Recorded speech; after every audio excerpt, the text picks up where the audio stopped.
تقریباً یہ criminal mind رکھتے ہیں.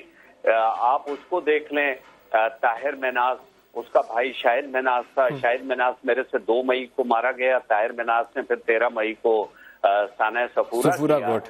یہ ڈکیتیاں کرتے رہے. بینک سے باہر نکلنے والوں سے کسی سے 15 لاکھ لوٹا, ایک ہندو کو اغوا کر لیا. یہ جو صفورہ گوٹ والا گروپ ہے راؤ صاحب, صفورہ گوٹ والا گروپ جو ہے یہ بھی داعش کا ہی حصہ ہے پاکستان میں؟ بالکل. اس میں القاعدہ, یہ پہلے مختلف جماعتیں ہیں, میں نے بتایا نا, پہلے تو یہ ڈاکو تھے, ڈاکو سے پھر یہ جو ہے القاعدہ کی طرف چلے گئے, القاعدہ سے یہ داعش کی طرف آنا شروع ہو گئے.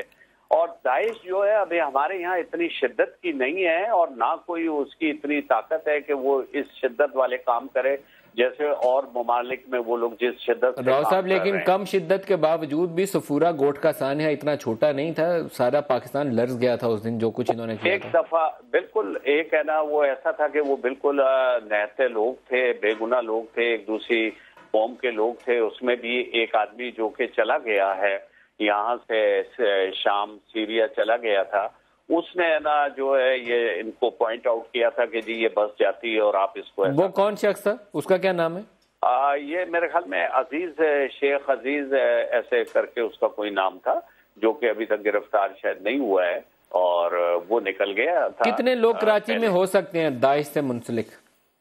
دیکھیں, یہ ابھی کچھ لوگ ہیں جو کہ میں نے آپ کو بتایا نا کہ یہ اب اس میں وہ پٹھان لوگ, ٹی ٹی پی والے, دوسرے تیسرے, یہ سارے کچھ آ گئے ہیں, لیکن اتنی تعداد نہیں ہے. ہم انشاءاللہ اس کو اللہ نے چاہا تو یہاں پولیس کا ہے اور انٹیلیجنس ایجنسیوں کا بہت اچھا نیٹ ورک ہے, اور بہت اچھی کامیابیاں ملی ہیں, اور مزید بھی انشاءاللہ جلدی ملیں گی. تو ہم ان کو انشاءاللہ اب کوئی ایسا بڑا واقعہ کرنے نہیں دیں گے, اللہ نے چاہا. بہت شکریہ راؤ انوار صاحب, آپ نے ہمیں جوائن کیا اور اپڈیٹ. نثار کھوڑا صاحب, آپ کے صوبے کا واقعہ ہے تو آپ ہی سے پہلے پوچھ لوں, ٹی ٹی پی سے منسلک 5 لوگوں کے خلاف کارروائی کی گئی اور آج انہیں مارا گیا کراچی میں, اور راؤ صاحب کہتے ہیں کہ داعش کی موجودگی ہے لیکن ابھی اتنے مضبوط نہیں ہوئے. آپ کی اطلاعات کیا ہیں؟ دیکھیں, ابھی راؤ انوار صاحب جو آپ سے بات کر رہے تھے, یقیناً یہ زمینی آفیسر ہیں, فیلڈ آفیسر ہیں, جن کے پاس انفارمیشن ہوتی ہے, چاہے وہ آئی بی کی ہو, انٹیلیجنس یا جو کچھ بھی ہو. یہ سارے فیلڈ آفیسرز ہیں جو بہتر یقینی طور پر دسترس رکھتے ہیں. میں صرف یہ کہتا ہوں کہ یہ القاعدہ جب تھا تب بھی ہمیں انکار نہیں کرنا چاہیے تھا, اور اگر داعش کا کہیں ایکٹیویٹی دوسرے ممالک میں زیادہ بھی ہے تو بھی یقیناً ادھر کوئی نہ کوئی اس چیز کا خیال رکھ کے آگے بڑھتا ہے. چاہے سندھ میں 5 یہ ارکان مارے گئے ہوں, چاہے پنجاب کی یہ خبریں چلی ہوں کہ جی 100 لوگ گئے ہیں اپنے آپ کو رجسٹر کرانے کے لیے, چاہے کچھ اس طرح سے پہلے بات چلتی رہی تھی جنوبی پنجاب کی. یہ ساری جو چیزیں ہیں, ایک تنظیم کے پیچھے اگر کوئی پڑا, وہ تھوڑی سی کمزور ہوئی, تو جیسے مختلف جماعتیں آپ نہیں دیکھتے ہیں, جو مذہبی جماعتیں ہوتی تھیں ان کو کالعدم قرار دیا گیا تو وہ دوسرے ناموں سے نکل کے آ گئیں. یقیناً یہ اس طرح جو مائنڈ ہے وہ تو ایک چلتا رہے گا. یقیناً حکومت ہے, اور حکومت کے پاس وہ فورس ہے جو فورس ان چیزوں کو چیک کر سکتا ہے, ان کو روک سکتا ہے, ان کی سرکوبی کر سکتا ہے. میں سمجھتا ہوں اس سے انکار نہیں کرنا چاہیے. راؤ انوار صاحب نے کہا کہ ہیں لیکن اتنے نہیں ہیں, لیکن اتنے بھی کیوں ہیں, یہ بات کیوں ہے اگر ہم اچھا یہ امپورٹنٹ کویسچن لے کر ہی میرے خیال اسلام آباد میں آتے ہیں, جہاں روہیل اصغر صاحب اور اسد عمر صاحب دونوں ہمارے ساتھ ہیں. اسد صاحب آپ کو بھی ویلکم کرتا ہوں. روہیل صاحب آپ فرمائیے گا کہ یہ اہم سوال ہے کہ جتنے بھی ہیں کیوں, ہمیں پتہ نہیں ہے داعش نے سیریا میں کیا کیا, عراق میں کیا کیا, مڈل ایسٹ کی تباہی کیوں ہوئی, کیا ہمارے دلوں میں ابھی کوئی شک یا کوئی گنجائش ہے؟ بسم اللہ الرحمن الرحیم. ندیم ملک, میں بنیادی بات ایک کر دوں, اگر کوئی یہ سمجھتا ہے کہ داعش کا وجود نہیں ہے تو میرے خیال میں ایم قوم کی جنت میں رہتا ہے. ایک بات ہمیشہ آپ میرے سے زیادہ آپ بہتر سمجھتے ہیں, اسد بھی اس کو سمجھتے ہیں کہ کافی ان کا بھی تھے سامنے میں, کہ اس مقصد کے لیے آپ کو پیسہ بہت ضروری ہے. پیسے کے بغیر آپ دہشت گردی کہیں بھی نہیں کر سکتے. اس کے لیے آپ کو ایمونیشن چاہیے, موومنٹ کے لیے آپ کو وہیکلس چاہیے, اس کے لیے آپ کو گیس چاہیے, مطلب بہت سارے لازمات. رہنے کے لیے آپ کو, لوگوں کو خریدنے کے لیے آپ کو پیسے چاہیے. تو اس کے لیے اب ہوا یہ ہے, جب آپ یہ کہہ رہے ہیں کہ داعش کوئی باہر سے نہیں آئی. جب آپ نے ضرب عضب شروع کیا تو شاید لوگوں کا یہ خیال یہ تھا کہ اتنی کامیابی آپ کو نہیں ملے گی، لیکن آپ نے دیکھا کہ ماشاءاللہ فوج پاکستان نے بہترین طریقے سے وہ آپریشن کیا. لیکن اس سے زیادہ خطرناک وہ لوگ ہیں جو آپ کے اندر بیٹھے ہوئے ہیں، نظر نہیں آتے نا. آپ کو کیا پتا کہ وہ آپ کے ساتھ بیٹھا ہوا 2 4 5 7 10 سال سے آپ کے بعد بیٹھا ہوا ہے، کس اسکول آف تھاٹ میں ہے، وہ کہاں سے پڑھ رہا ہے، کس سے وہ مرغوب ہے، کہاں وہ اس کی ایکٹیویٹیز ہیں، آپ بھی نہیں سمجھ پائیں گے. اور ایسے ہی ہو رہا ہے آپ کے معاشرے میں لوگ ہیں نا جو پکڑے جاتے ہیں، جو مارے جاتے ہیں، جو ایکٹیویٹیز کرتے ہیں اس قسم کی. اب وہ لوگ جو اپنے آپ کو طالبان کے نام پہ مشہور تھے، پاکستانی طالبان یا پنجابی طالبان یا اور قسم کے طالبان، اب جب انہوں نے یہ دیکھا ہے کہ یہ معاملہ تو اب ان کے ہاتھ سے نکل گیا، بھوک میں تو مر نہیں سکتے، وہ کام ان کو آتا کوئی نہیں ہے سوائے اس کے کہ پیسے لیں گے اور اس قسم کی، ان کے نزدیک کوئی نہ مذہب ہے، نہ کوئی ان کا فقہ ہے، نہ کچھ نہیں ہے، بس یہی ہے کہ پیسہ اور پیسے پہ انہوں نے کام کرنے. اب وہ لوگ کنورٹ ہوئے اس طرح. اب دیکھ لیجیے افغانستان میں کیا ہو رہا ہے، وہی لوگ جو یہاں سے بھاگ کے وہاں گئے اور وہاں پہ جا کے انہوں نے داعش میں شمولیت اختیار کر لی.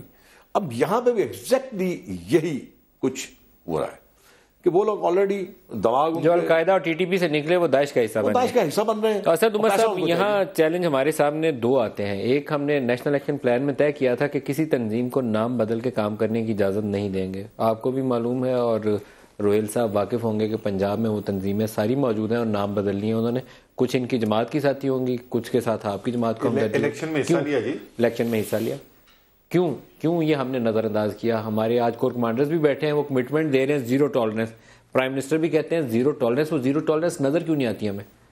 یہ آپ بالکل درست کہہ رہے ہیں، اور یہ ابھی سے نہیں، یہ کم سے کم 2-2.5 دہائی سے تو میں دیکھ رہا ہوں کہ جب بھی فیصلہ کرنے کا وقت آتا ہے تو لیڈرشپ جو ہے وہ کمپرومائز کرنے کو تیار ہو جاتی ہے. بے تحاشا مثالیں ہمارے مشرف صاحب، بے نظیر بھٹو، یہ ان لوگوں کی میں بات کر رہا ہوں کہ جو تھیوریٹکلی ان کے خلاف فورسز تھے، انہوں نے بھی کمپرومائز کیے، صرف ایک ووٹ کے لیے نیشنل اسمبلی کے اندر کمپرومائزز کیے. ایک دوسرا پہلو جو ہے وہ ریاست کی کمزوری بھی ہے. ریاست ڈرتی ہے کہ میں اگر ایکشن لوں، اسلام آباد میں آپ کو پتا ہے ایکشن لینے سے پہلے ڈرتے ہیں کہ اس کے جو کانسیکوینسز ہوں گے ہم سنبھال سکیں گے کہ نہیں سکیں گے. ایسا نہیں ہے کہ کوئی بھی لیڈرشپ کے اندر سے میرے خیال میں کوئی ایسا ہے کہ جو ہمدردی رکھتا ہو دہشت گردوں سے اس لیے نہیں ایکشن لے رہا. تو پھر کوئی اور وجہ ہوگی نا. تو 2 جو بڑی وجوہات مجھے سمجھ میں آتی ہیں، ایک سیاسی مسئلہ لوکل لیول کے اوپر کہ چلو یار کوئی نہیں ادھر چلتا ہے، ادھر ایک میں یہاں سے ایک آپ سے سوال کرنا چاہوں گا. مجھے آپ کی اسٹیٹمنٹ سے تھوڑا سا اختلاف ہے جب آپ نے کہا کہ لیڈرشپ میں کوئی بھی ایسا نہیں ہے کہ جس میں ان کی ہمدردی پائی جائے. میرا اپنی ذاتی اوپینین اور مشاہدہ یہ ہے کہ ہمارے اپنی پسند کے گروپس ہیں جن کے لیے ہمارے اندر ہمدردی پائی جاتی ہے. ایک گروپ اسد عمر صاحب کو پسند ہوگا، روہیل اصغر صاحب کے لیے وہ دہشت گرد ہوگا. دوسرا انہیں پسند ہوگا، وہ آپ کا دہشت گرد ہوگا. اس چیز سے ہم ابھی نکلے نہیں، گڈ اور بیڈ طالب کی وجہ سے. یہ پرابلم ہے جو ہمارے اندر ہمیں کھا رہی ہے. میرا اپنا جو ذاتی تجزیہ ہے، میرے خیال میں کوئی پاکستان کی بڑی سیاسی پارٹی کی لیڈرشپ جو ہے وہ ایسی نہیں ہے جو آپ کہہ رہے ہیں. یہ میرا ذاتی خیال ہے. اس کے علاوہ ایک دوسری جو بات ہے، ساؤتھ پنجاب میں جن تنظیموں نے الیکشن میں حصہ لیا تھا مئی 2013 میں، ان کی افیلیشن جن سے پائی جاتی تھی، آپ شیخ وقاص اکرم سے بلا کے پوچھ لیں تو آپ کو لفظ سے بے تک پوری کہانی سنا دیں گے. پھر آپ یہ کیسے میں ٹیلی ویژن پروگرام پہ کئی دفعہ میں نام لیتا ہوں، رانا ثناء اللہ کی بات کر چکا ہوں. میں نیشنل لیڈرشپ کی بات کروں. نیشنل لیڈرشپ پولیٹیکلی تو کمپرومائز کر رہی ہے، پولیٹیکلی سیاسی مصلحت کے لیے وہ کمپرومائز کر رہی ہے. کچھ کیسز میں جیسے میں نے کہا کہ سیاسی لیڈرشپ بھی اور سول ایڈمنسٹریٹو جو لیڈرشپ ہے وہ بھی اس لیے کمپرومائز کرتے ہیں کہ ان کو خوف ہوتا ہے کہ ہم سنبھال سکیں گے اس کے کانسیکوینسز یا نہیں. لیکن کم سے کم یہ میرا مسئلہ نہیں، میں اپنے کسی سیاسی حریف کو نہیں سمجھتا کہ وہ ایسا ہے کہ وہ عقیدے کے لحاظ سے یا نظریے کے لحاظ سے داعش، القاعدہ یا TTP کی ذہنیت رکھتا. ایک وہ سٹیج تھی جب ضرب عزم نہیں تھا ہوا. تھوڑا سا میں آپ اس پہ ایڈ کریے. ایک وہ سٹیج تھی جب ضرب عزم نہیں تھا ہوا. اس وقت یہ تھا کہ ہم کنسیکوینسز سنبھال پائیں گے کہ نہیں، شہروں کے اندر خون بہہ جائے گا. پہلے آپ ملک صاحب ایک بات ذرا اپنے پاس نوٹ کر لیجیے اور بتا دیجیے سب کو. یہ بات کوئی دکھی چھپی نہیں ہے. اب یہ میں آپ کو ایک عرض کروں، جب زیرو ٹالرنس کی بات آتی ہے نا، اب یہ بات نہیں ہے، اب بات بالکل اس سے ہٹ کے ہے، مختلف ہے. اب جو فوج پاکستان جو کہتے ہیں، چیف آف آرمی صاحب بالکل درست کہتے ہیں، پرائم منسٹر پاکستان جو بات کہتے ہیں بالکل درست کہتے ہیں، زیرو ٹالرنس ہوگی. اگر خدا نہ خواستہ کہیں کوئی تنظیم اس قسم کے معاملات میں ملوث ہوگی تو اس کو بالکل سپیئر نہیں کیا جائے گا. ایک بات تو میں آپ کو یہ بات کر دوں, یہ میری اپنی ایک کہہ لیجیے تجربہ میرا کہہ رہا ہے, یا میں دیکھ کے جہاں آپ کی کیپٹل میں حکومت بیٹھی ہوئی ہے, ساری کیبنٹ بیٹھی ہوئی ہے, وہاں تو آپ کچھ کر نہیں پائے. چھوٹی سی گزارش سن لیجیے. اب یہاں پہ دو چیزیں ہیں نعیم ملک صاحب, کہ ایک چیز وہ تھی جو آپ کے بہت پہلے بنائی گئی, کس نے بنائی میں اس بحث میں نہیں پڑتا, بنائی گئی اپنے سواد کے لیے بنائی گئی, اپنی عمروں کو, اپنے اقتدار کی عمروں کو بڑھانے کے لیے بنایا گیا اور آپس میں فقہی طور پہ لڑایا گیا. ایک تنظیم میں وہ ہے, وہ تنظیمیں اس میں کوئی شک نہیں ہے, وہ تنظیمیں آپس میں سیکٹیرین کلنگ ہوتی تھی, ہوتی رہی ہیں اور بے انتہا ہوتی رہی ہیں. اب دوسرا جو آپ کو اصل جو خطرہ تھا جس سے آپ کو نپٹنا تھا, وہ تھی جو طالبان کی صورت میں آپ کے ہاں آئے, جن کو آپ TTP کہتے ہیں, مطلب پاکستان طالبان یا پنجابی طالبان, جس میں نے وہ ان کا جو اسٹرائک ڈاؤن تھا وہ ڈفرینٹ تھا. آپ دیکھیں نا, ان کے معاملات ڈفرینٹ تھے. اگر اس میں دو چیزیں, ایک سیکٹیرین جس کو آپ نے ساتھ میں منسلک کیا, اسی جو آپ نے بنایا اپنا, بریک لے لیں, لیکن سیکٹیرین تقسیم کو نظر انداز بھی نہیں کیا جا سکتا. پاکستان میں خون ریزی میں سیکٹیرین آؤٹ فٹس جو ہیں اتنی ہی ملوث ہیں جتنی TTP یا کوئی اور جماعت ملوث ہے. ایک بریک لے لیں, بریک کے بعد دوبارہ اس پہ بات کرتے ہیں.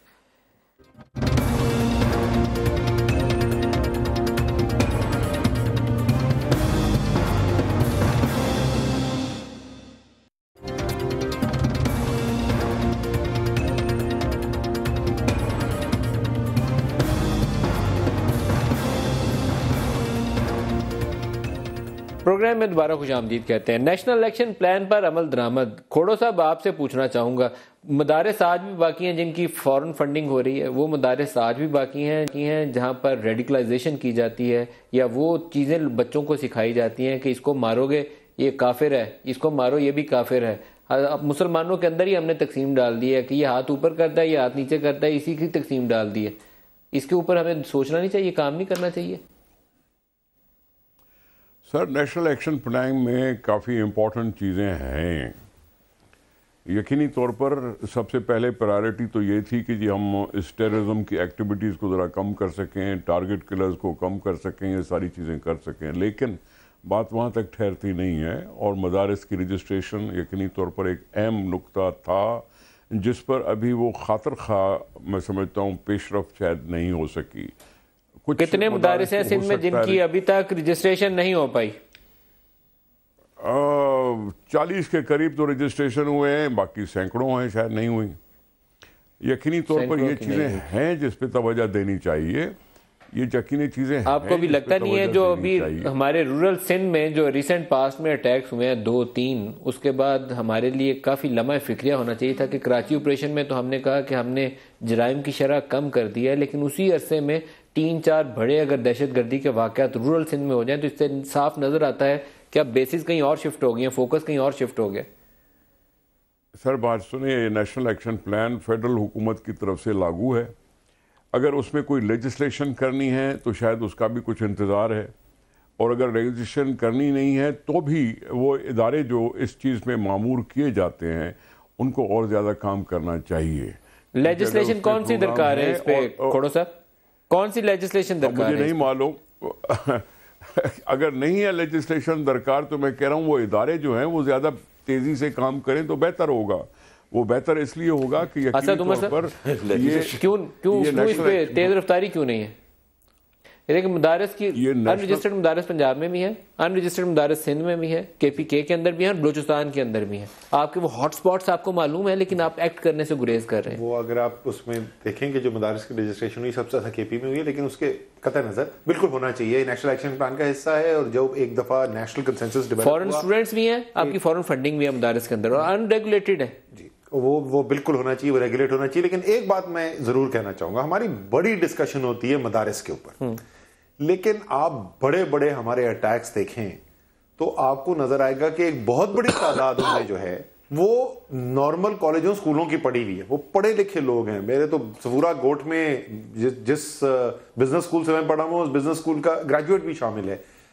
تو ہمیں ذرا اس پہ بھی خیال کرنا چاہیے کہ ٹھیک ہے ہم مدرسہ ریفارم ضرور کریں, لیکن ہمارے مین سٹریم ایجوکیشنل انسٹیٹیوشن سے لوگ نکل کے جو ریڈیکلائز ہو رہے ہیں اس کی وجوہات کے اوپر اس آرگومنٹ کی وجہ سے مجھے لگتا ہے بعض اوقات اسد صاحب کہ ہم جو کام کرنے کا وہ کر نہیں رہے ہیں. 98% مدارس بھی آپ کے بہت اچھے ہیں, 2% میں پرابلم ہے, لیکن 2% کی وجہ سے بدنامی باقی 98 کی ہو رہی ہے. ہمیں وہ پرابلم ایڈریس نہیں. مجھے یہ آرگومنٹ پہ کوئی یہ آرگومنٹ نہیں میں کر رہا کہ مدرسوں کو نہ کریں, وہ تو ضرور کریں. نیشنل ایکشن پلان کا جتنے بھی پوائنٹس ہیں وہ سوچ سمجھ کے بنائیں, سوچ سمجھ کے بنائے گئے, پولیٹیکل کنسنسس ایریاز بھی آئیڈینٹیفائیبل ہیں کہ کون سے ریڈیکلائز. سو بالکل ان کے اوپر کام ہونا چاہیے. میں سمجھ نہیں پایا, اسد بیٹھے ہوئے ادھر, کھوڑو صاحب بھی ہیں, مجھے یہ سمجھ اس منطق کی سمجھ نہیں آئی کہ جب آپ رجسٹریشن کی بات کرتے ہیں مدارس کی تو اتنا شور کیوں مچتا ہے؟ یہ پارٹی جو ہیں اتنا شور کیوں مچاتی ہیں؟ کیوں شور سننے پہ آمادہ کیوں ہے جب قوم چاہتی ہے کہ میں نے آپ کو عرض کیا, اسٹیٹ کا تو کام یہی ہے. میں گزارش کروں آپ کو, میں نے آپ کو تھوڑی سی گزارش کی ہے کہ پورے خطے کی اب سیاست جو ہے نا سچویشن چینج ہو رہی ہے. اب جو آپ یہ بات کر سنتے ہیں نا, یہ جب آپ اپنے ٹاک شوز میں یہ بات کہتے ہیں کہ چیف آف آرمی اسٹاف یہ کہہ رہا ہے, پرائم منسٹر یہ کہہ رہا ہے, یہ دے مین اٹ. میں آپ کو یہ بات بتاؤں, اس ملک کے ساتھ بڑا کھلواڑ ہوا ہے اور اس کو آپ نے ایک تجربہ کار بنایا ہوا تھا اور اس کو کرتے رہیں, آپ بار بار کرتے رہیں. جو آپ کہتے ہیں نا کہ آپ اس پریشر کو برداشت کیوں کرتے ہیں یا آپ اس پریشر کے نیچے کیوں آ جاتے ہیں. رانا ثناءاللہ صاحب کا بیان سامنے رکھ لیں جس میں انہوں نے کہا ہم نے 42 لوگ داعش سے منسلک پکڑے ہیں اور 100 ایسے ہیں جو یہاں سے شام چلے گئے ہیں جہاد میں حصہ لینے کے لیے. اب اس کمپیریزن میں نہیں جاؤں گا کہ لندن سے کتنے گئے تھے, مجھے یہ پتا ہے کہ 100 یہاں سے گئے ہیں. کچھ لوگوں نے ان کو فنڈ کیا, کچھ نے ان کو ریکروٹ کیا, پھر وہ یہاں سے گئے. اب یہ ہمارے نالج میں اس سے ہو سکتا ہے تعداد ایکچولی اس سے بھی زیادہ. میں نے آپ کو ملک صاحب یہ بات پہلے شروع میں کہی تھی کہ اگر کوئی یہ بات اس کو ڈینائل کرتا ہے تو وہ میرے خیال میں احمق ہے. میں نے آپ کو عرض کیا کہ جتنے لوگ تھے ایک مخصوص اسکول آف تھاٹ ہے. اچھا, اس میں آپ کو بہت زیادہ لمبا چوڑا کوئی رکیب کرنے کی ضرورت نہیں ہے. ایک مخصوص اسکول آف تھاٹ ہے جس کا مقصد اور تمنا یہی ہے بس, اور وہ اپنے آپ کو سب سے اعلیٰ اور عرفہ مسلمان یا اسلام کے سمجھتے ہیں پیروکار, باقیوں کو سمجھتے ہیں کہ سیکنڈ کلاس یا تھرڈ کلاس ہیں یا یہ خدا نخواستہ مسلمان نہیں ہے. تو اس کو کیٹر کرنے کے لیے, اس کو دیکھنے کے لیے میرے خیال میں کہیں راکٹ سائنس نہیں ہے. آپ دیکھ لیجیے, ایک ہی ہے فیکچر. اچھا, کھوڑو صاحب سندھ میں جو آپریشن تھا اس میں کافی رکاوٹ آئی, رکھنا اندازی ہوئی اس میں جب وہ ٹیرر فائنانس کو اور کرپشن کو لنک کیا گیا. ابھی بھی جب میں یہ پروگرام کر رہا ہوں تو نیب والوں نے اناؤنسمنٹ کی ہے کہ ڈاکٹر عاصم کے خلاف وہ تحقیقات کرنے جا رہے ہیں, کچھ انہیں مزید شواہد ملے ہیں. کیوں ہم گریز کر رہے ہیں کہ کرپٹ منی کو اور ٹیرر فائنانس کو لنک میں نہیں سمجھتا منی جو ہے یہ ٹیرر فائنانس میں استعمال ہوتی ہے. دیکھیں, نیب ایک ادارہ ہے جس کی اپنی جوریڈکشنز ہیں, اتھارٹی ہیں, اور کسی کے اوپر بھی انکوائری جو ہے اس کی رکاوٹ ہم نہیں بن رہے ہیں. وہ ان کو پوری آزادی ہے کہ وہ پہلے آپ اپنا انکوائری اپنا پروسیس کریں, اور یہ کہنا کہ ہم کوئی رکاوٹ نہیں, ایسی کوئی بات نہیں ہے کہ ہم رکاوٹ کر رہے ہیں. اور نیب پوری ابھی 2 لوگوں کی اسٹیٹمنٹ آئی ہے, منور علی تالپور اور ڈاکٹر عاصم 2 کے متعلق اسٹیٹمنٹ آئی ہے. آپ کو پیپلز پارٹی میں کوئی پریشانی تو لاحق نہیں ہوگی کیونکہ آپ کے 3 وزراء پری ریسٹ بیل کے اوپر بھی ہیں اس وقت. دیکھیں, ریفرنسز تو داخل ہوتے ہیں. ریفرنس داخل ہونے کے بعد آپ نے اور ہم سب نے دیکھا کہ ریفرنسز کے نتائج کیا نکلتے ہیں, کب تک نتائج نکلتے ہیں, ٹائم کتنا لگتا ہے نتائج نکلنے کا. ہم نے ریفرنس کسی نے بھیج دیا, اس پر انکوائری منظور ہوئی, انکوائری کا پروسیس ہے, کورٹس ہیں, یہ سب کچھ ہیں, جو کچھ بھی ہے, ڈیفنس لائر ہوں گے, پروسیکیوشن ہوگی, جو کچھ بھی ہوگا سب کچھ ہوگا. ہم نیب کے اس رستے میں کبھی کوئی رکاوٹ نہیں بنے اور بھی کام چل رہا ہے, اور نیب کو اگر کام کرنا ہے تو کرے. کبھی کبھی نیب خود ہی ڈورمنٹ ہو جاتی ہے, وہ ہم نے نہیں ان کو روکا کہ جی ڈورمنٹ ہو جائے, ہم نے نہیں کہا کبھی کس طرح سے کہ جی آپ اس طرح سے کچھ نہ کریں. اگر کسی کے اوپر ہے کوئی ثابتی ہے تو بھلے اس کے ساتھ پروسیڈ کیا جائے. اچھا, ایک چیز اسد صاحب آپ فرمائیے گا, زرداری صاحب کے 2 بیانات, اینٹ سے اینٹ بجانے والا تھا پہلا بیان جس کے بعد سے وہ پاکستان گئے. ابھی ان کا 2-4 روز پہلے ایک بیان آیا جس میں انہوں نے کہا ہے مقدس گائے اور سلیکٹیو یہ جو جسٹس ہے یہ سب سے بڑی کرپشن کی علامت ہے. اس وقت کراچی میں یہ منور علی تالپور یا ڈاکٹر عاصم کی اسٹیٹمنٹ سامنے آپ رکھ لیں, یہ جو بھی اناؤنسمنٹ سامنے آئی ہے, اس میں دوبارہ زرداری صاحب کا بیان یہ آئے گا کہ آپ ٹارگٹ کر رہے ہیں ان کو, باقیوں کے خلاف اکاؤنٹیبلٹی کو نہیں. اکاؤنٹیبلٹی ہمارے کھوڑو صاحب کہہ رہے ہیں کبھی کبھی ڈورمنٹ ہو جاتی ہے, اکاؤنٹیبلٹی رہتی ہے, ڈورمنٹ ایکٹیو نہیں ہوتی. ابھی چابی بھری ہے تو 2 بندوں کو پکڑ لیا, نہیں تو نہ پکڑتے. وائی کیوں نہیں کرتے ہم کام؟ سر, ہمارے اکاؤنٹیبلٹی کیوں نہیں کام کرتے؟ کیونکہ معذرت کے ساتھ جن لوگوں نے اس نظام کو چلانا ہے وہ سب سے پہلے اس کے شکار ہوں گے. تو جس آدمی نے میاں صاحب کو خود خطرہ ہے کہ اکاؤنٹیبلٹی ہوئی تو میں پکڑا جاؤں. بالکل, اگر اکراس دا بورڈ اکاؤنٹیبلٹی ہو جائے اور ہمارا investigation prosecute court system function کرنا شروع ہو جائے تو ہماری جو پچھلے 25 سال سے باری باری جو حکومتیں آتی رہی ہیں ان کی ایک بہت بڑی تعداد آپ کو اس نیٹ کے اندر پکڑی ہوئی نظر آئے گی.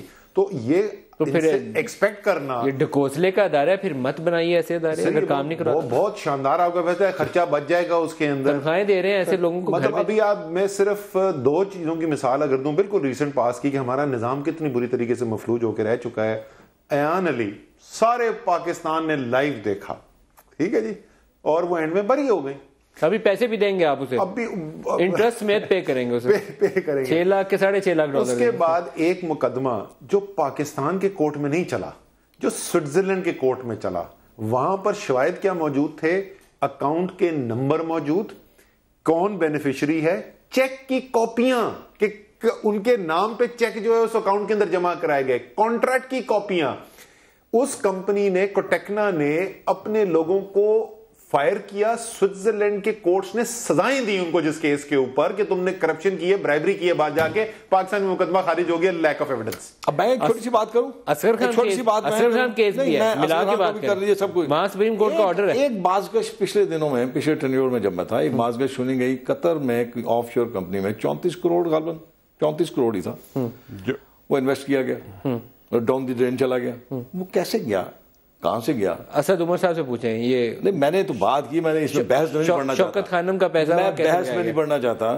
زکوٰۃ کا منی وہاں کیسے فائنانس کی, براہ راست پوچھیں ان سے. ملک میں آپ کو ایک بات بتاؤں, یہ خوبصورت باتیں کرنا لوگوں کے لیے, دوسروں کے لیے کرنا, ان کی عزت کو اچھالنا اور خراب کرنا بڑا آسان ہوتا ہے. کبھی مجھے اپنے گریبان میں بھی جان کے دیکھنا. آپ پہلے جواب دیں. میں کوئی جواب دیتا ہوں, بہت سمپل. آپ کے خیال میں عمران خان نے قانون توڑا ہے تو آپ کو یہ ذمہ داری نہیں ہے کہ آپ عمران خان کو معاف کر دیں.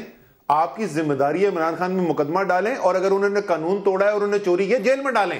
یہ کیا جواب ہے یار کہ اس نے بھی کیا ہوا ہے؟ بڑا آسان ہے کہہ دینا, پکڑے اس کو, بڑا آسان ہے کہہ دینا. تو کریں نا آپ. یہ کھوڑو صاحب سے پوچھ لیجئے, کیونکہ یہ پچھلے اصل میں ایک کھوڑو صاحب, ہمارے ہاں رواج یہ ہے کہ ہم جب کرپشن کی بات ہوتی ہے کہ اصغر خان کیس کا کیا کیا, تو وہ کہتے ہیں کہ عمران خان ابھی 34 کروڑ لگایا, ابھی دونوں کو پکڑو, دونوں کو سزا دو.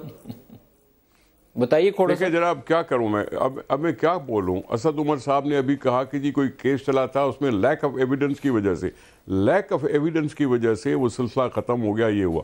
اب لیک آف ایویڈنس کا مطلب کیا ہے کہ جی ثبوت کافی نہیں تھے, اور لیک آف ایویڈنس تو نہیں ہوئی تھی, وہاں پر ٹائم بارڈ تھا, ہم نے اس کو پرسو کرا نہیں, ایک خاص سٹیج کے اوپر ہم بیٹھ کے کنوکشن ہوئی ہے سوئٹزرلینڈ میں. میں بات گزارش دیکھیں, بات سنیں, ابھی اس کا کیا رد عمل کیا ہوا, نتیجہ کیا نکلا, کتنے سال چلا, کتنے اخراجات ہوئے, کتنا سب کچھ ہوا, لیکن لیک آف ایویڈنس کی وجہ سے کیس کا اس کا کوئی نتیجہ نہیں نکلا. رہی بات اب اور دوسری عمران خان صاحب کی بات, اب میں پتہ نہیں سمجھ نہیں سکا کہ اب کیا بات تھی کہ عمران خان صاحب نے کیا کیا ہے, لیکن قانون ہونا چاہیے تو سب کے لیے قانون ہونا چاہیے. ظاہر ہے اس وجہ سے اگر قانون ایک جی کھوڑو صاحب, اگر زرداری صاحب اس میں انوسینٹ تھے تو جن لوگوں نے پچھلے 20 سال لاکھوں ڈالر اور ملینز آف ڈالر اس قوم کے سوئس کیسز کے اوپر برباد کیے, شروع کرنے سے لے کر تحقیقات تک اور سوئس کے دوروں تک, اور پھر وہاں سے جو ریکارڈ لے کر گئے سارے وہ بکسوں میں بھر بھر کے, ان سارے لوگوں کو لا کے ادھر آپ اڈیالہ جیل میں بند کر دیں تو پھر اچھا لگے گا. اگر زرداری صاحب انوسینٹ ہیں تو پھر قوم کے ملینز آف ڈالر ڈبونے والوں کو سزا دے دیں. وہ 60 لاکھ ڈالر تو نہیں لا سکے, لیکن پاکستان کے پتہ نہیں 160 لاکھ ڈالر لگا دیے ہوں گے. جناب علی, اب بات کیا کر رہے ہیں ہم, میں یہ آپ سے گزارش کر رہا ہوں کہ زرداری صاحب کا نام تو بہت آتا رہا, اور یہ ہائپ کریٹ بھی تب ہوا ہے جب بینظیر صاحبہ اور زرداری صاحب کا ذکر ہوا. جب آفتاب شیرپاؤ صاحب نے خود کہا کہ میرے 5 لاکھ ڈالر کہیں پڑے ہوئے ہیں, تو اس پر کیا ہوا, میں کیا سوال نہیں کر سکتا ہوں. یہ بائسڈ طریقہ نہیں ہونا چاہیے. تبھی ہم یہ کہتے ہیں کہ یہ مقدس گائے کی بات. مہران گیٹ کی طرف چلے گئے آپ, سب کے لیے دیکھیں بہت ساری ایسے واقعات ہیں. اسد عمر صاحب, آپ کو نظام بنانا پڑے گا ایسے اس قوم کے ساتھ. ویسے آپ کے میں ویسے بڑی خوبصورتی سے آپ اپنے موضوع کو ادھر سے ادھر کرتے ہیں ندیم. دیکھیں نا, انہوں نے ابھی حوالہ دیا نا, ابھی انہوں نے حوالہ دیا جس چیز سے آپ نے شروع کیا تھا, میرے خیال میں ابھی ٹیرر فائنانس کی طرف دوبارہ آ جاؤں گا. لیکن کرپشن اور ٹیرر فائنانس کا ایک ناطہ ہے. میں آپ کو ایک بات کہوں کہ شیخ صاحب جو کہہ رہے ہیں اوریجنل ٹاپک پہ آنا چاہیے, میرے خیال میں یہ دونوں ٹاپکس جڑے ہوئے ہیں. پاکستان کے اندر جو لوگ ایکسٹریمزم, وائلنس کی طرف جا رہے ہیں, اس کی ایک سے زیادہ وجہ ہے لیکن ایک وجہ یہ ہے کہ ان کو نظر آتا ہے کہ انصاف نہیں ہے ملک کے اندر. طاقتور کے لیے قانون نہیں ہے. جو ہائرارکی ہے نا ہماری, وہ یہ ہے ندیم, طاقتور سب سے اوپر, قانون اس کے نیچے اور کمزور اس کے نیچے. سو کمزور کے اوپر قانون ہے, طاقتور قانون سے اوپر. سورسز آف فنڈنگ جو ہے وہ بلیک اکانومی ہے, اور اس میں سے یہ نہیں میں کہہ رہا کہ بلیک اکانومی فنڈ جنریٹ, لیکن پھر آپ کو یہ بات کہوں گا, جب ہم باتیں کرتے ہیں یہاں بیٹھ کے آپ کے سامنے بڑی خوبصورت باتیں کرتے ہیں, اس سے درد جھلکتا ہے ان لوگوں کے لیے جو غریب ہیں, جو پسے ہوئے ہیں, کہ موقع ملے ہم سب کو. میں سب کی بات کر رہا ہوں, میں اپنے آپ کی بات کرتا ہوں. یہاں پہ بڑے سج بن کے سجی بچی باتیں کرتے ہیں, بڑی خوبصورت باتیں کرتے ہیں, صرف لوگوں کو بتانے کے لیے, اٹریکٹ کرنے کے لیے ہم اس باتیں کرتے ہیں. کبھی اپنے گروانوں میں جان کے دیکھیں کہ آپ کیا کر رہے ہیں, آپ کہاں سٹینڈ کرتے ہیں, کیا آپ ان کا حصہ بنتے ہیں یا آپ ان کے ساتھ کھڑے. صرف یہاں اسی حد تک کہ ملک ندیم صاحب نے ہمیں بنایا اور ہم یہاں پہ بڑی اچھی باتیں کر کے چلے گئے, گھر جا کے ہمارا سیکنڈ چہرہ. ایک بریک لیں. اسی لیے نہیں, بریک سے پہلے اسی لیے اسد عمر نیشنل اسمبلی کے اندر ریزولوشن لے کے گئے کہ بھائی میرا اور میرے ساتھی جو ایم این اے ان کا آڈٹ کرو, ہم ٹیکس دیتے کہ نہیں دیتے, جو دوسروں کو درس دے رہے ہو ہوتا ہے. کیا ہوا آخر میں جواب یہ دیا گیا اس کمیٹی نے, جس میں سے اسپیکر نے اپنے وعدے کے مطابق 10 میں سے 7 لوگ نون لیگ کے ڈالے تھے. فیصلہ یہ ہوا کیونکہ ایف بی آر کی ڈائریکٹری چھپ گئی ہے, اس لیے آڈٹ کی اب ضرورت نہیں ہے. اور وہ اتنی گمراہ کن ہے کہ اس میں اسد عمر کی اگر قومی اسمبلی کی تنخواہ سے 60,000 ٹیکس کٹا ہے تو صرف ہم نے بتا دیا اسد عمر ٹیکس صاف ہو گئے. یہ میٹر نہیں کرتا کہ آپ کی بہت زیادہ. گزارش کر دوں, بریک لے لیں, بریک لے لیں, لیکن بریک کے بعد اسی بات کو میں بریک لے لیں جی, ہمارے ساتھ رہیے گا.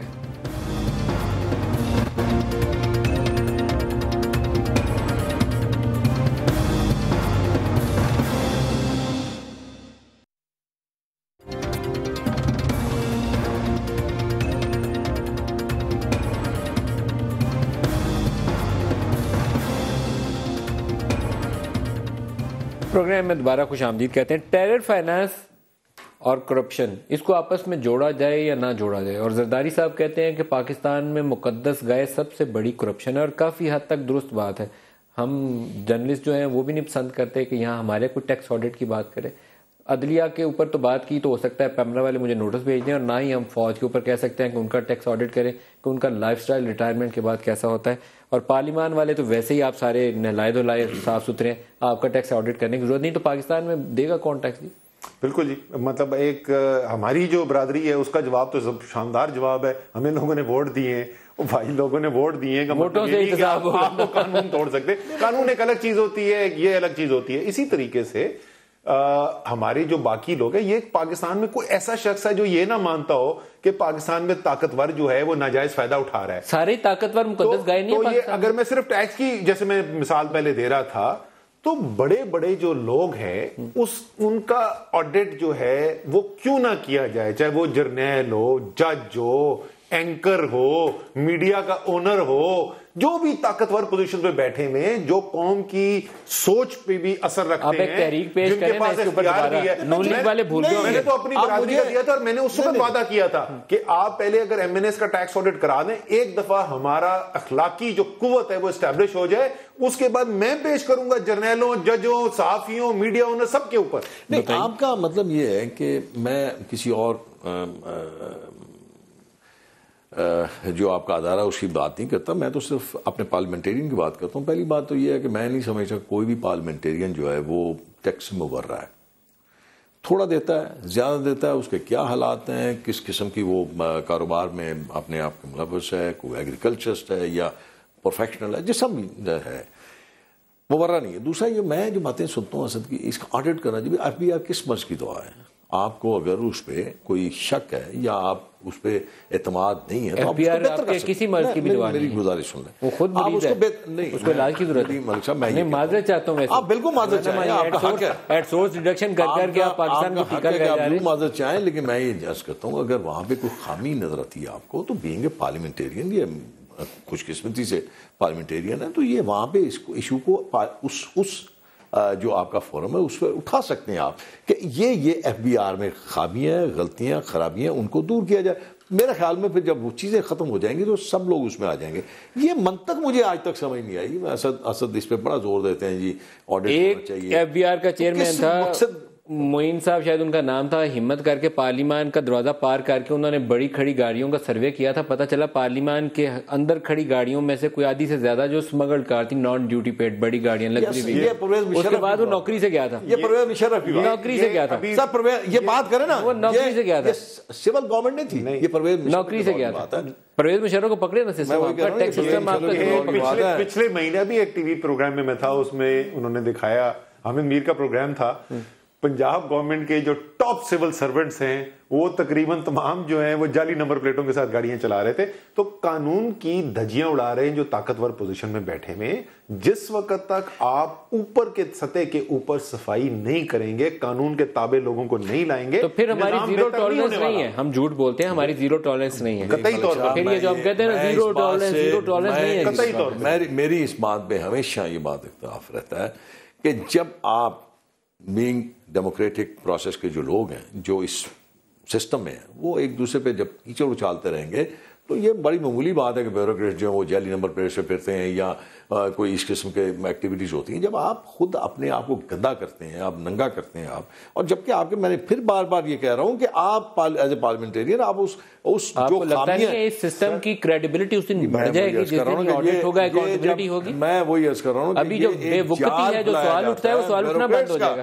ابھی آپ دیکھیے گا کل کے سیشن میں اگر وہ کال ٹیکسنگ نوٹس آ گیا تو میں آپ کو اب اس کو آپ ایسے سب تحریک تو پیش کریں کس کے اوپر کہ ٹیکس آڈٹ بھول گئے, پرانی ہو گئی, کرنا چاہیے, ان کو کرنا چاہیے ایف بی آر کے خرابیوں کو ٹھیک کرنے کے لیے. شیخ صاحب اس کمیٹی کے ممبر تھے, اور جب یہ آخر میں فیصلہ ہو رہا تھا میں نے ان سے پوچھا تھا کہ جی قوم آپ کا مذاق اڑائے گی, جو ایف بی آر ڈائریکٹری آپ بول رہے ہیں جس کو ریفر کریں کہ کیونکہ وہ ڈائریکٹری ایشو تھی اس لیے ضرورت نہیں آڈٹ کی, وہ یہ تحریک پاس کرنے سے پہلے ایشو ہو چکی تھی, تو آپ نے سب میری تحریک کے حق میں ووٹ کیوں ڈالا تھا؟ یونینیمسلی اپروو ہوئی تھی, اور وہ آڈیٹڈ نمبرز نہیں ہیں, وہ صرف ڈکلیئرڈ نمبر ہے. جہاں تک بات کر رہے ہیں شیخ صاحب کے پارلیمان میں اٹھانی چاہیے, اس میں سے کون سا ایشو ہے جو پارلیمان میں ہم نہیں اٹھا سکے؟